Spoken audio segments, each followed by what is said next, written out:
அவங்க retention எக்ஸலென்ட்டா பண்றாங்கன்றதுனால half team அங்கேயே உங்களுக்கு செட். பிளஸ் நீங்க ஃபர்ஸ்ட் டே பிக்சர் சாப்பிட்டு சொல்றோம்னா ஏன் வேற வழி இல்ல. ஒருத்தன் 110 கோடி வச்சுட்டு உட்கார்ந்துருக்கான். நீங்க வந்து 50 கோடி தான் இங்க வச்சிருக்கீங்கன்றப்ப அவங்களோட போட்டி போடுறதுன்றது வந்து நடக்காத விஷயம். அப்ப வெயிட் அண்ட் வாட்ச் தான் பாலிசி. எல்லா ஃபேன்ஸும் வந்து அந்த ஓஜி கடப்பாறை இஸ் பேக் அப்படின்ற ஒரு இது போட்டிருந்தாங்க. ஏன்னா அந்த ரொம்ப நாள் மிஸ்ஸிங்ல இருந்துச்சு. நிச்சயமா கடப்பாறை தெரியுறாங்க. இந்த டீம் யாரை எடுத்தாலுமே அவங்க ரிட்டென்ஷன்லயே கடப்பாறை டீம் தானே. அல்லா கசன்ஃபர் ஒரு குட் பிக். ஏன்னா இன்டர்நேஷனல் கிரிக்கெட்ல அண்டர் 19 தான் விளையாடிட்டு இருக்காரு. பட் அங்கேயும் வந்து அவரு நல்லா பண்றாரு. இதுல மத்தபடி மத்த லீக்ஸ்ல எல்லாம் விளையாட ஆரம்பிச்சிட்டாரு. ஒரு good bowler, one for the ஃபியூச்சர்னு சொல்லிட்டு அவரை இயர் மார்க் பண்ணிருக்காங்க. அங்க வந்து but still inexperienced. Deepak Chahar எந்த அளவுக்கு ஃபிட்டா இருக்காருன்னு நம்ம பார்க்கணும். ஃபுல் ஃபிட்னஸ்ல இருந்தாருன்னா செம போலிங். உங்களுக்கு பவர் பிளேல வந்து ஸ்விங் ஆகிற கண்டிஷன்ஸ்ல பூந்து விளையாடிடுவாங்க தீபக் சேகர் அண்ட் ட்ரெண்ட். இது வந்து பும்ராவோட தோல்ல இருந்து பாரத்தை குறைச்சிருக்கு. மேக்ஸ்வெல்லா வில் ஜாக்ஸா யாரை ரீடைன் பண்ண யாரை ஆர்கியூம் பண்ண போறாங்கன்னு ஒரு கேள்வி நிறைய பேர் கேட்டாங்க என்கிட்ட. நான் வந்து மேக்ஸ்வெல்ல விட வில் ஜாக்ஸ் தான் பண்ணுவாங்கன்னு நினைச்சேன். ஆனா ரெண்டு பேரும் பண்ணலன்றது எனக்கு பெரிய விஷயம். Rohit Sharma and Ryan Rickelton maybe opening. அதுக்கப்புறம் உங்களுக்கு வந்து இவர் வராரு, சூரியகுமார் யாதவ் வராரு. அண்ட் நம்பர் 4ல திலக் வர்மா வருவார் உங்களுக்கு நம்பர் 4ல. அதுக்கப்புறம் Hardik Pandya at 5, Will Jacks. இது மிடில் ஆர்டர், எங்க வேணாலும் ஷஃபிள் பண்ணிக்கலாம் அவங்க வேணும்னா. ஸோ 6 வரைக்கும் போயிருந்தேன். அதுக்கப்புறம் போலிங்னு வரப்போ எனக்கு வந்து மிச்சல் சாண்ட்னர், நான் அவர் நிறைய விளையாடுறத பார்க்கணும்னு ஆசைப்படுறேங்க. ஸோ அவரோட பேரை நான் வந்து வச்சுக்கிறேன். Mitchell Santner, Trent Boult, Deepak Chahar அங்க வந்து டன்னு. அதுக்கப்புறம் ஒரு spinner maybe Allah Ghazanfar or Karan Sharma depending upon எங்க ஓவர்சீஸ் பிளேயர்ஸ் எவ்வளவு இருக்காங்க. MI Mumbai Indians 5 time champions. I think ஆக்சன்ல வந்து என்னடா நாள் வந்து இவங்க மிச்சர் சாப்பிட்றாங்கன்ற ஒரு கேள்விக்கு அப்புறம் செகண்ட் நாள் வந்து பாயிண்ட் டு பாயிண்ட் இருந்தாங்க. இந்த பிளேயர்ஸ் தான் எங்களுக்கு வேணும். ஆகாஷ் அம்பனி கரெக்டாக சொல்லியிருந்தார் ஒரு வார்த்தை, நாங்கள் எமோஷ்னலில் கொஞ்சம் கட்டுப்படுத்திக்கிட்டோம் இந்த தடவை, எங்களுக்கு வந்து நாங்கள் ஸ்ட்ராட்டஜி அனலிட்டிக்ஸில் ஒர்க் பண்ணோம் அப்படின்ற ஒரு வார்த்தையை சொன்னார். ஒரு பிளானாக எப்படி இருந்துச்சு நான் எம்ஐயோட ஆக்சன் டேபிள்? ஒன்னு என்னன்னா அவங்க ரிட்டென்ஷன் எக்ஸலென்ட்டா பண்றாங்கன்றதுனால ஹாஃப் டீம் அங்கேயே உங்களுக்கு செட். பிளஸ் நீங்க ஃபர்ஸ்ட் டே பிக்சர் சாப்பிட்டு சொல்றோம்னா ஏன் வேற வழி இல்ல. ஒருத்தன் 110 கோடி வச்சுட்டு உட்கார்ந்துருக்கான். நீங்க வந்து 50 கோடி தான் இங்க வச்சிருக்கீங்கன்றப்ப அவங்களோட போட்டி போடுறதுன்றது வந்து நடக்காத விஷயம். அப்ப வெயிட் அண்ட் வாட்ச் தான் பாலிசி. சோ வெயிட் பண்ணாங்க. அந்த எமோஷன் இதுக்கு முன்னாடி ஆர்ச்சர் எல்லாம் எமோஷன் எடுத்தாங்க. ஒரு சீசன் அவைலபிளாவே இருக்க மாட்டாருன்னு தெரிஞ்சு கூட எடுத்து வச்சிருந்தாங்க. சோ அப்ப விட்டாங்க. Trent Boult excellent by.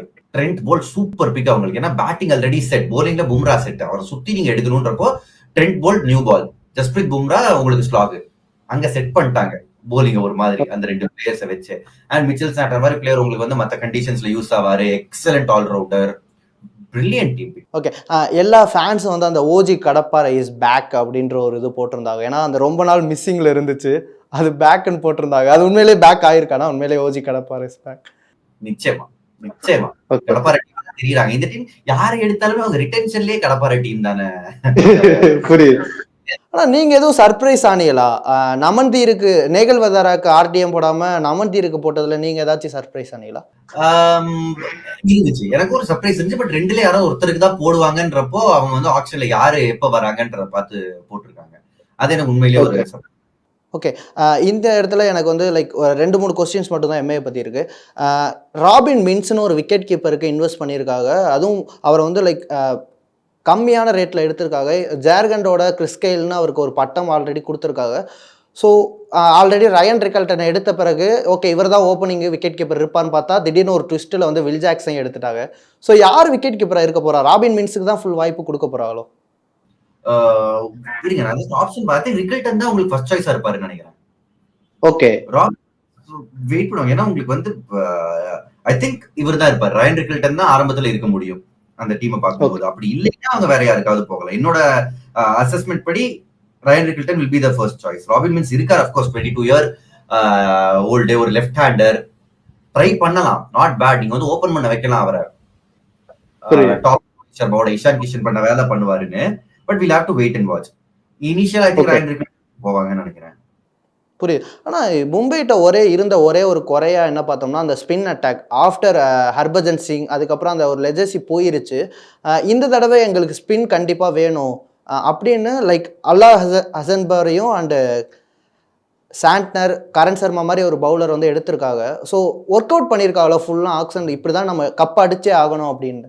அல்லா கசன்ஃபர் ஒரு குட் பிக். ஏன்னா இன்டர்நேஷனல் கிரிக்கெட்ல இப்ப அண்டர் 19 தான் விளையாடிட்டு இருக்காரு. பட் அங்கேயும் வந்து ஆமா. அவரு நல்லா பண்றாரு. இதுல மத்தபடி மத்த லீக்ஸ்லாம் விளையாட ஆரம்பிச்சிட்டாரு. ஒரு good bowler, one for the ஃபியூச்சர்னு சொல்லிட்டு அவரை இயர் மார்க் பண்ணியிருக்காங்க. அங்க வந்து பட் ஸ்டில் இன்எக்ஸ்பீரியன்ஸ்ட்.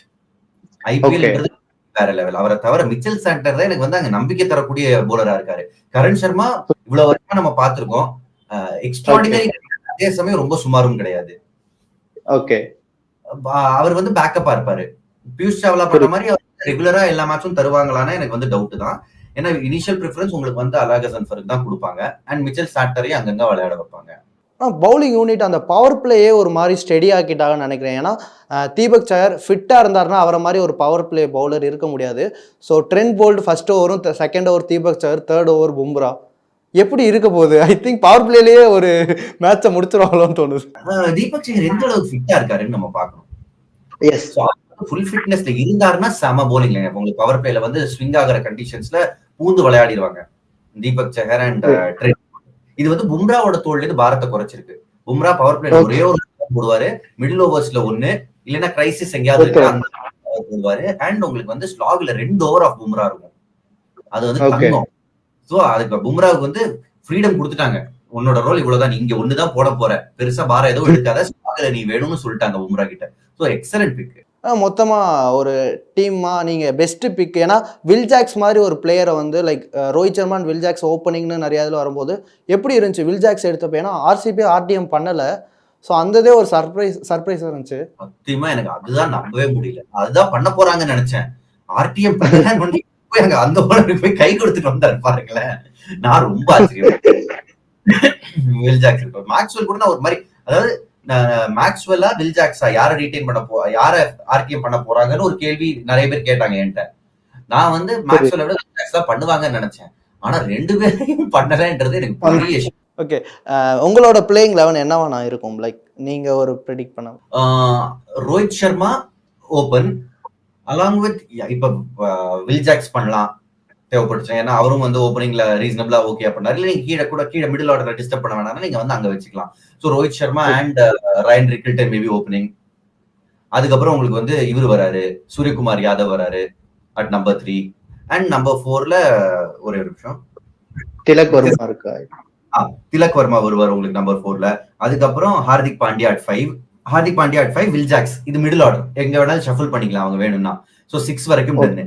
அதுக்கப்புறம் போலிங்னு வரப்போ எனக்கு வந்து மிச்சல் சாண்டனர், நான் அவர் நிறைய விளையாடுறத பார்க்கணும்னு ஆசைப்படுறேங்க. சோ அவரோட பேரை நான் வந்து வச்சுக்கிறேன். Mitchell Santner, Trent Boult, Deepak Chahar அங்க வந்து டன்னு. அதுக்கப்புறம் ஒரு spinner maybe Allah Ghazanfar or Karan Sharma, depending upon எங்க ஓவர்சீஸ் பிளேயர்ஸ் எவ்வளவு இருக்காங்கன்னு. ஓகே, ஐ திங்க் மும்பை இந்த வருஷம் ஒரு குவாலிஃபை ஆகுறதுக்கு நல்ல வாய்ப்பு இருக்குன்னே சொல்லலாம். ஏன்னா டீம் அப்படி செட் பண்ணியிருக்காரு. சூப்பரா செட் பண்ணிருக்காங்க.